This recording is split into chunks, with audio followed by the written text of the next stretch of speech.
हरिओम हरे कृष्ण। प्यारे युवाओं, प्यारे ब्रह्मचारियों, आज जो हम विषय लेकर आपके सामने आ रहे हैं वह अत्यंत महत्वपूर्ण है, इरेक्टाइल डिस्फंक्शन और नपुंसकता।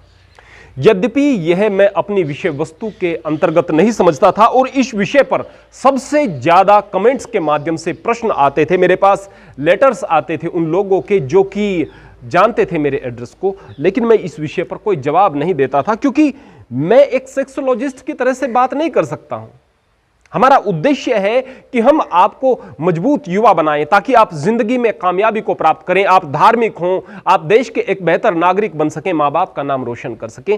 यह हमारा उद्देश्य हुआ करता है। लेकिन कुछ समय पहले मेरे पास में एक पत्र मुझे प्राप्त हुआ। एक युवा ने अपनी व्यथा लिखी थी।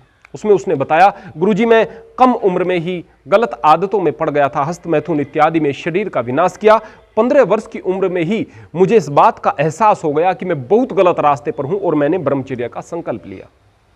शरीर का शौक था, मेहनत की, लगातार मेहनत करता रहा, फिर पहलवानी शुरू कर दी। मैं अपने कॉलेज में भी टॉप आता था, फिर गांव के अखाड़ों में लड़ना शुरू कर दिया। आसपास मेरी प्रसिद्धि हो गई, मेरे शरीर की, मेरी बहादुरी की, मेरी जवानी की चर्चे चारों ओर फैलने शुरू हो गए।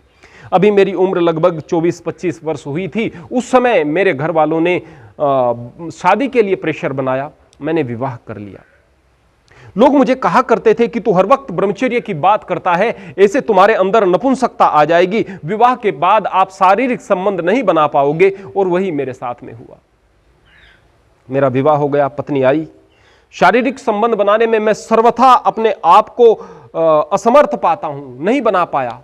पत्नी बड़ी दुखी थी, बड़ी परेशान थी, किसी से अपनी व्यथा को नहीं कह सकती थी। मैं भी बैठकर उसके साथ में रोया करता था। मेरी पत्नी बहुत अच्छी है, मुझे छोड़ करके नहीं गई। उस बात को उसने किसी से नहीं बताया। अंदर अंदर घुट रही है, कुढ़ रही है। मैं इस बात को देख नहीं सकता। अगर वो मुझे छोड़कर चली जाती तो मुझे इतना दुख न होता। मैं उसके दर्द को सहन नहीं कर पा रहा हूं। मैं क्या करूं गुरुजी, मैं आत्महत्या करने जा रहा हूं। बस मैंने आखिरी उम्मीद के रूप में आपके पास में यह पत्र भेजा है कि शायद आप कुछ बेहतर चीजें बता पाएं। यह वास्तव में एक अच्छे बच्चे की व्यथा थी। यह वास्तव में उसका वास्तविक दर्द था। और मैं जो अब आपके सामने चीजें बताने जा रहा हूं, यह इसलिए बताने जा रहा हूं ताकि आप लोग सावधान हो जाएं, आपके साथ में इस तरह की कोई घटना घटित न हो। सबसे पहले मैं बात करता हूं नपुंसकता क्या है, इसके विषय में। नपुंसकता अर्थात आपके शरीर में इरेक्टाइल डिसफंक्शन जैसी एक परिस्थिति पैदा हो जाना। आप अपने आप को शारीरिक संबंध बनाने में ऐसे में असमर्थ पाते हो। दूसरे अर्थों में, कम अर्थों में ही सही, अगर एक व्यक्ति के अंदर असमर्थता आ जाती है संतान को पैदा करने की, वह शारीरिक संबंध बना सकता है लेकिन लड़के की वजह से, पुरुष की वजह से संतान उत्पन्न नहीं हो सकती, तो ऐसे में उस इनफर्टिलिटी जिसकी वजह वह पुरुष हुआ करता है उसको भी नपुंसकता कह देते हैं। लेकिन सही अर्थों में नपुंसकता जिस चीज को कहा जाता है वह है जबकि एक लड़का, एक युवा विवाह के पश्चात शारीरिक संबंध नहीं बना पाता है, वह वास्तविक नपुंसकता है। इस नपुंसकता के कारण आइए हम सबसे पहले समझें। 10% में आपके द्वारा की गई गलतियों के शारीरिक दुष्प्रभाव होते हैं, जैसे कि अत्यधिक हस्त मैथुन इत्यादि करने की वजह से आप लोगों के शरीर में कुछ तत्वों की कमी पड़ जाती है। आयरन की कमी पड़ गई है, कैल्शियम की कमी पड़ गई है, पोटेशियम की कमी पड़ गई है, फास्फोरस की कमी पड़ गई है। इस प्रकार से जब इन चीजों की कमी पड़ जाएगी तो आपके अंदर इरेक्टाइल डिसफंक्शन जैसे लक्षण मौजूद होना शुरू हो जाएंगे। लेकिन यह जो कारण होते हैं, टोटल जो नपुंसकता के कारण है, इसके शारीरिक कारण 10% ही महज इन सब में से हो सकते हैं। ज्यादातर 90% यह एक मानसिक समस्या है। आपके शरीर में एड्रेनल ग्लैंड के नाम की एक ग्रंथि हुआ करती है और इस ग्रंथि से एड्रेनालिन नाम का एक हार्मोन स्रावित होता है। यह डर के समय आपके शरीर को तैयार करने के लिए एक परिस्थिति पैदा करता है। ऐसे में आपके दिल की धड़कन तेज हो जाती है। आपके शरीर की वो मांसपेशियां, वो पेशियां जिन पर आपका नियंत्रण नहीं होता, वहां तक भी चीजें, वहां तक भी खून, वहां तक भी ऊर्जा पहुंचना शुरू हो जाती है। लेकिन वह डर की स्थिति में उस डर को कंट्रोल करने के लिए एक स्थिति पैदा होती है। उसमें आप अपने आप को और डरा हुआ पाते हैं, दिल जोरों से धड़कने लगता है, इत्यादि इत्यादि ऐसी स्थिति होती है। लेकिन जब आपके शरीर में हार्मोन्स की उथल पुथल की वजह से, उनके संतुलन के अभाव की वजह से वह जो डर वाले हार्मोन्स होते हैं वह उस स्थान पर भी स्रवित होना शुरू हो जाते हैं जहां नहीं होना चाहिए। तो वह स्थिति जो कि आपके लिए आपके शारीरिक संबंध बनाने की स्थिति थी, वह एक डर का सामना करने वाली स्थिति बन जाती है। दिल जोरों से धड़क रहा है, आपके उन मांसपेशियों में खून पहुंच रहा है जहां पर पहुंचाने की उस समय आवश्यकता नहीं थी, और उस स्थान पर सही प्रकार से खून नहीं पहुंच पाता है जहां पर पहुंचना चाहिए था। जिस खून की वजह से आपके अंदर इरेक्शन वगैरह आना चाहिए था, वो चीजें नहीं आ पाती हैं। ऐसे में आप अपने आप को नपुंसक या असमर्थ पाते हो, जबकि आपका शरीर पूरे तरीके से सही है, बस कुछ हार्मोन्स की गड़बड़ी हो गई है। यह हार्मोन्स की गड़बड़ी क्यों हो गई? उस लड़के के साथ में ऐसा क्यों हुआ? क्योंकि किसी ने उसके दिमाग में डाल दिया था कि ऐसा करने से आपके अंदर नपुंसकता आएगी, और दिमाग ने धीरे धीरे कहीं से उस चीज को पकड़ लिया था। यद्यपि उसके बारे में सीरियस नहीं था, लेकिन फिर भी कहीं ना कहीं पकड़ लिया था। और उस समय जब उसका विवाह हुआ, उसके दिमाग में तुरंत आया कि कहीं मेरे साथ ऐसा न हो गया हो, और इतने में ही दिमाग ने अपना काम शुरू कर दिया, इतने में ही वो काम शुरू हो गया। हार्मोन्स एक बड़ी तीव्रता के साथ में काम करते हैं। तो जब आप घबरा रहे हैं, जब आप डर रहे हैं, जब आप वहम पाल रहे हैं, ऐसी स्थिति में आप अपने शरीर को पूरे तरीके से तैयार नहीं पाते, फिर आप इलाज शुरू कर देते हो, नीम हकीम के पास में जाते हो, बहुत सारी दवाइयों को खाते हो। अगर आप किसी हकीम के पास में जा रहे हैं तो वो आपको किस तरह की दवाइयां देगा? वो वियाग्रा ग्रुप ऑफ मेडिसिन्स होती हैं, वियाग्रा जैसी कुछ दवाइयां होती हैं या वियाग्रा होगी, उनको चूर्ण में मिला करके आपको दे रहे हैं। आपको लग रहा है कि इससे मुझे लाभ हो रहा है, लेकिन हकीकतन ये चीजें आपको एडिक्ट कर रही होती हैं, और जो हार्ट पेशेंट होते हैं उनको विशेष रूप से वो नुकसान पहुंचा रही होती हैं। कई बार तो मौत तक हो जाती है, बहुत खतरा उनसे बन जाता है। ये आपके लिए बहुत नुकसानदायक है। इसके अलावा अगर कोई व्यक्ति निरंतर ब्लड प्रेशर का मरीज है तो उसकी रक्त प्रवाहिकाएं जो हैं वह सिकुड़ जाएंगी, और ऐसे में सही प्रकार से रक्त प्रवाह न होने की वजह से आपको नपुंसकता की शिकायत होगी। यदि कोई शुगर का मरीज है, उसके भी साथ ऐसी घटनाएं हो सकती हैं, कोलेस्ट्रॉल की वजह से ऐसी घटनाएं हो सकती हैं।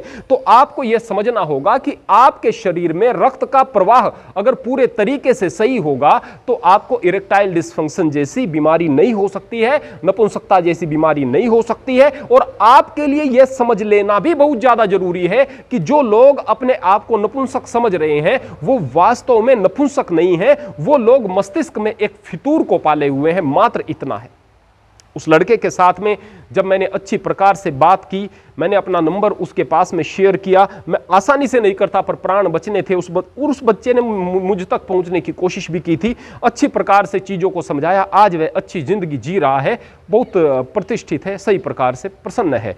वो चीज़ें बगैर दवाई के ठीक क्यों हो गई? अगर सही सलाह मिल जाए और उस सलाह को जो धारण करने वाला व्यक्ति है उसको मन से धारण कर ले, तो निश्चित तौर पर उसकी जिंदगी में चमत्कार हो सकते हैं। आपके शरीर में स्रवित होने वाले हार्मोन्स पर आपका पूरा का पूरा व्यक्तित्व निर्भर करता है। आप कैसे दिखते हैं, आप कैसे बोलते हैं, आप में क्या प्रभाव है, आप कैसा सोचते हैं, कितना खुश रहते हैं, कितने उदास रहते हैं, ये सारी की सारी चीजें हार्मोन्स के आधार पर होती हैं। क्योंकि हार्मोन्स जो हैं वो न्यूरोट्रांसमीटर्स होते हैं, वो आपके मस्तिष्क के संदेश वाहक होते हैं, और वह आपके खून के साथ में इधर उधर आपके शरीर में जाकर विभिन्न प्रकार के संदेशों को शरीर में पहुंचाते हैं, आपकी बॉडी लैंग्वेज पर काम करते हैं। आपके हार्मोन्स आपकी क्षमताओं को प्रभावित करते हैं, आपके हार्मोन्स आपकी जीवन की दिशा धारा को बदल देते हैं, आपके हार्मोन्स। और हार्मोन्स को नियंत्रित करने के लिए किस प्रकार से आप कर सकते हैं, हम समय समय पर वीडियो लेकर आ सकते हैं, आते रहेंगे। फिलहाल हमारा उद्देश्य आपको यह बताना है कि आप इस बात को अपने दिमाग से बिल्कुल पूरे तरीके से निकाल दीजिएगा कि आप ब्रह्मचर्य से नपुंसकता की ओर जा सकते हैं। वास्तव में ब्रह्मचर्य के खंडन से आप नपुंसकता की तरफ जा रहे हैं, और ब्रह्मचर्य के खंडन से आप जिस नपुंसकता की तरफ जा रहे हैं उस नपुंसकता का इलाज बड़ा मुश्किल हो जाता है। भले ही 10% लोग ही ऐसे होते हैं टोटल नपुंसक लोगों के बीच में से, या फिर उससे भी कम, लेकिन उनका इलाज मुश्किल हो जाता है। और वो जो 90% लोग हैं, यदि उनको सही सलाह मिल जाए और उनको वैज्ञानिक तरीके से यह समझा दिया जाए कि आप में कमी नहीं है, केवल आपके मस्तिष्क में, आपकी सोच में कमी है, तो वह पूरे तरीके से ठीक हो सकते हैं, अर्थात दिमाग के फितूर को आसानी से ठीक किया जा सकता है, शरीर की क्षमता के अभाव को आसानी से ठीक नहीं किया जा सकता है। प्यारे युवाओं, प्यारे ब्रह्मचारियों, 25 वर्ष तक तो कम से कम आप पूरे तरीके से ब्रह्मचर्य का पालन करो और अपने भविष्य को मजबूत बनाओ। जो बच्चा 11 वर्ष की उम्र से लेकर के जब उसके मन में पहली बार कामुक विचार आना शुरू हो जाते हैं और 25 वर्ष तक,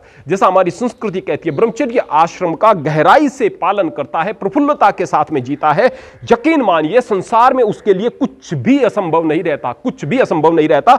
जो दूसरे व्यक्ति कल्पना में भी नहीं सोच सकते वह एक ब्रह्मचारी कर सकता है, वह एक ब्रह्मचारी सोच सकता है। जीवन में आनंद भी मिलेगा, स्वास्थ्य भी मिलेगा, सुख भी मिलेगा, तेजस्विता भी मिलेगी, हर एक दिशा में वह आगे बढ़ेगा। लेकिन उसके लिए कठोरता के साथ ब्रह्मचर्य का पालन करते हुए आत्मविश्वास के साथ, प्रफुल्लता के साथ में जीने की आवश्यकता है। स्वाभाविक जीवन जियो, बार बार आप आराम की तरफ अपने शरीर को मत लेकर के जाओ।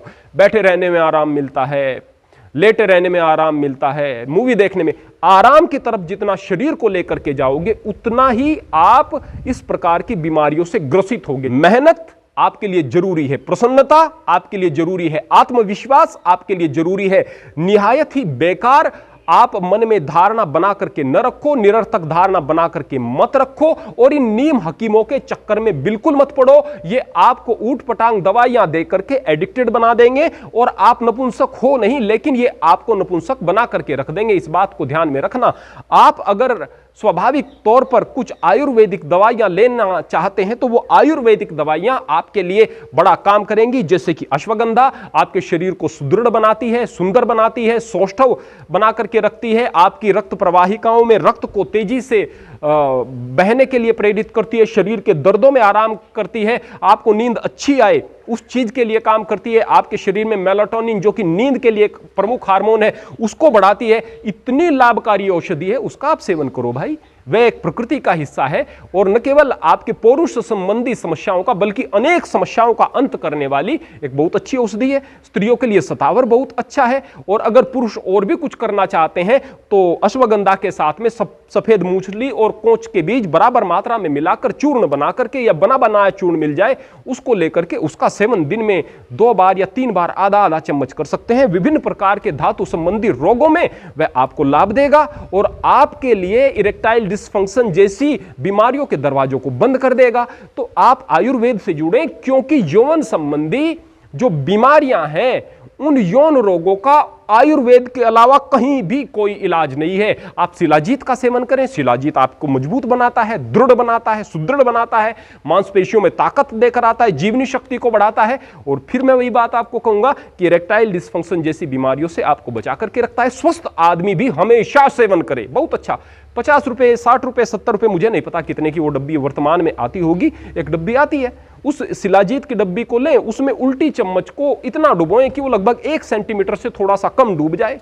उसको जितना वो डूबी हुई है दूध में अच्छी प्रकार से लिक्विड सा आएगा, वो एक पेस्ट टाइप आएगा, उसको दूध में अच्छी प्रकार से घुमाए गर्म दूध में, जब वो उसमें अच्छी तरीके से घुल जाए, आधा गिलास के लगभग दूध दिन में आप 1 बार ले लें, बहुत अच्छा आपके लिए रहता है। लेकिन भाई आप एलोपैथी के चक्कर में मत पड़ो, नीम हकीमों के चक्कर में मत पड़ो और दिमाग से इस वहम को निकाल दो। आप नपुंसक नहीं हो, आपकी सोच ने आपको नपुंसक बनाया है। और यदि इन कुछ विशेष तत्वों की कमी आपकी इन गलतियों से पड़ गई है जो बचपन से आपने की है, तो निरंतर ब्रह्मचर्य के पालन से वो कमियां भी दूर हो जाएंगी, उनमें भी कोई दिक्कत की बात नहीं है, निश्चित रूप से दूर हो जाएंगी। थोड़ा समय लग सकता है।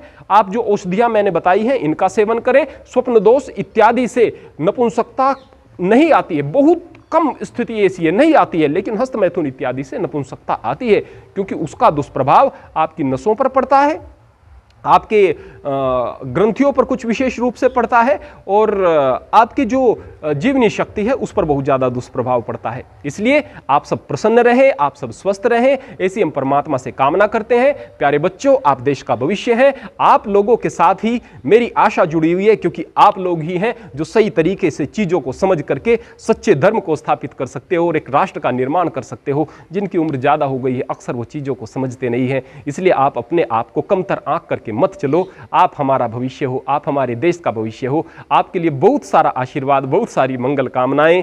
हरि ओम, हरे कृष्ण।